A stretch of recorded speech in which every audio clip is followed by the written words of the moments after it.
Well, welcome to Tech Education. We have a great guest here. We're here with David Swenson, principal of Skyview High School in Smithfield, Utah. Welcome, David. Thanks for joining us. Thank you. It's good to be here. I guess first off, just tell me a little bit about cyberbullying at your school and what you've observed in recent years with regards to cyberbullying. Okay. Well, that's something that's fairly new in a lot of ways, but I'm sure it's been going on longer than what we've experienced. But it's a big enough problem that leaves us scratching our heads. When I say we, talking about my assistant principals, our resource officer, and our SAT team. We have a SAT team. It's called Student Assistant Team, and we meet on a weekly basis, and we talk about at-risk kids. We talk about grades. We talk about attendance. But one of the things that we've addressed a few times is this cyberbullying, because we do have parents and even kids come in with wanting the school and us as administrators to address some of the cyberbullying that goes on, especially when it's off campus. And that's a very difficult thing to try to do. Right. Now, if we are able to get phones and find out that they're doing it at a time frame at school, whether it's at lunch or at passing time, we can have a little more bite in that. Right. But when it's in the evenings and those kinds of things, it's difficult to try to address that, and especially when it's if it's certain tweets or you don't have anybody that you can identify that to. Right. So, but it's a problem, and it's ongoing, and we have with a team effort, we've addressed some of the issues. Some we're standing there thinking, well, there's nothing we can really do unless we get names, and we can especially identify, even if it's after school hours, if it's coming into our school and affecting the school day and the educational process, then that becomes we can address that more effectively and do some school consequences. But if it's happening after school or in the evenings between each other, it's difficult for us to hold them accountable. Yeah, that's one of the big issues with cyberbullying, is that it's not like traditional bullying where it takes place on the schoolyard or in the classrooms or the hallways. It can sometimes branch out to outside the school. So it becomes a who is responsible for for disciplining or controlling that situation. I guess breaking it down to an individual level, is there a typical kind of adolescent that is involved in cyberbullying, either as an instigator or as a victim? Do you see a trend in who is involved in this? With just our experience so far, it's hard to define an exact individual. I think probably everybody might participate in some way or another. But we're seeing the kids who are mostly not involved in school activities or extracurricular activities. They're not involved. Kids that might be at risk with grades or attendance. Some of our behavior kids, people who might have a real low self-esteem, and they're struggling with their identity, and they want to be accepted, and sometimes they may use that as a way to try to build themselves up by attacking other people or tearing them down to try to build themselves up. And so we find that at Skyview High School, one of the things that we do, and this is kind of just off the track just a little bit, but we find that kids who are involved in extracurricular activities, who are involved in a lot of things, we do not see them on a regular basis, whether it's either this kind of thing or academics or at-risk behavior issues, because we know that they're developing relationships, good communication skills with not only advisors but with other peers, and they take an ownership in school, and also their parents get involved too, and if their parents are involved, it's kind of a win-win situation. So kind of weaving this back in is that those kids who are not involved and their parents aren't involved are kids probably that are struggling, are probably more prone to be able to do this thing, because they're trying to be accepted, they're trying to be involved. And so one of the big pushes that we do at Skyview is really one of our mission statements is relationships, and we measure that by how many kids are involved in extracurricular activities or clubs. So we have 30 or 40 different clubs that we offer, plus extracurricular activities, because those things we know that if kids are involved, there's ownership, and then they can kind of get away from this kind of Right. identity crisis and Right. stuff. So if that helps. No, that's great. You kind of alluded to it before, but I guess I'd kind of jump back to, as kids engage in this type of behavior, cyberbullying, what do you think they're trying to accomplish by doing that? What need are they looking to gratify by participating in that type of stuff?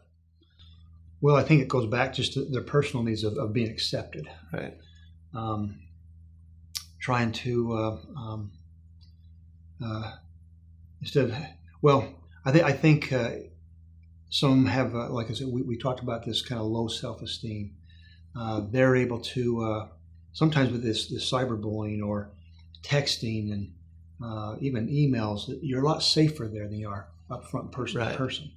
And so I would think that sometimes maybe that instant gratification is they're able to put things out there that maybe they whether it's being negative or attacking somebody, but they're getting gratification without having to do that in front of somebody. Right. And it might be just a release valve for them too. Some kids too are struggling socially, and they're struggling with maybe some depression.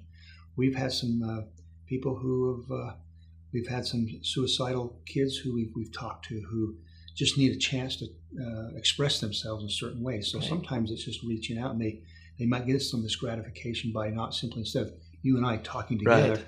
I can get out and I can tweet or I can say something bad about somebody, and then knowing that, hey, people are going to be talking about it and things like that, they might sit back and think, oh, it's kind of fun to be able to do that. I was the instigator of that. Right.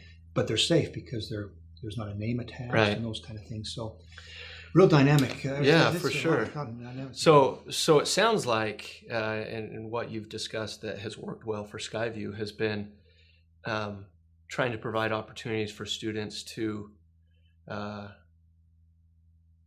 develop themselves personally in extracurricular activities and things like that, so that they don't fall back to this anonymous, social networking or cyberbullying. It sounds like that's been a great process for you. There's actually 2 or 3 things we've been trying to do to attack this, because obviously instead of reacting to it, it's very hard to react. But what are we doing to be proactive and to prevent maybe some of these things? And one of those is, again, we take a survey at the end of each year to all of our students, and they identify the different clubs and activities that they're involved with. And right now we have about 83 to 85% of our kids involved in extracurricular activities, which is quite amazing. Yeah. We also have them identify on that survey of, do you have an adult advocate that you feel like you can go to, a place that you could call home, whether that's an advisor, a coach, a teacher. And so we have them list those. And one of our mission statements, or one of the things that one of our vision statements is Skyview High School making a big school feel small. Right. Now, how you do that is by relationships, by having adult advocates, and so we've developed what we call it a 1 hour lunch period. It's really not a lunch; we call it a rock hour, where we have a 1 hour lunchtime where kids can get academic support. They can go to their teachers, and our teachers are available either the first half hour of that we call rock hour, Right. part of our mission statement, relationships, character, knowledge, Right. RCK, or the second part. And so they're able to develop those relationships with those teachers through academic support, through social work, through social services Right. that we have available, also through clubs and intramural activities and those kind of things. So we really concentrate our teachers really taking an interest in kids and making sure that we're trying to eliminate those ciphers in the snows, kids that are walking around.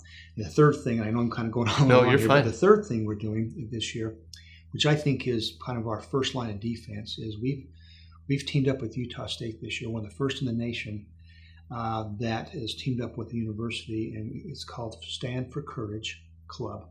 We've identified 30 kids within our school, a cross-section of our starting quarterback to other, just a cross-section of kids who we've identified who is a anti-bullying club.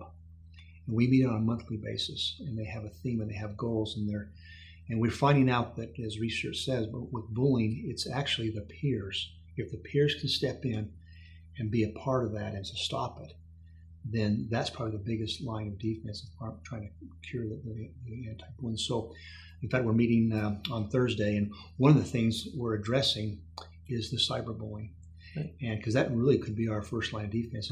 It's really interesting. You get these kids together around a table, and you pose a problem, and you know what's going to happen? They figure it out. And they come up with wonderful ideas of how we can be proactive, and even whether it's announcements or through our rock hour activity during lunch of addressing this cyberbullying, whether it's just making announcements or getting the word out and those kind of things. And so it's kind of neat to see this group kind of come together and come up with ideas. Right. So again, it is a problem. We recognize it, but we're getting the students involved in helping us with address that. Well, that's certainly what at Tech Education we've found that we can talk about the responsibility of parents or teachers or school administrators, but the research has shown that it comes down to the teens themselves. If they stand up and stand against that type of behavior, that's the most effective and quick measure that they can take to prevent cyberbullying behavior. So, well, I sure appreciate your help and your input.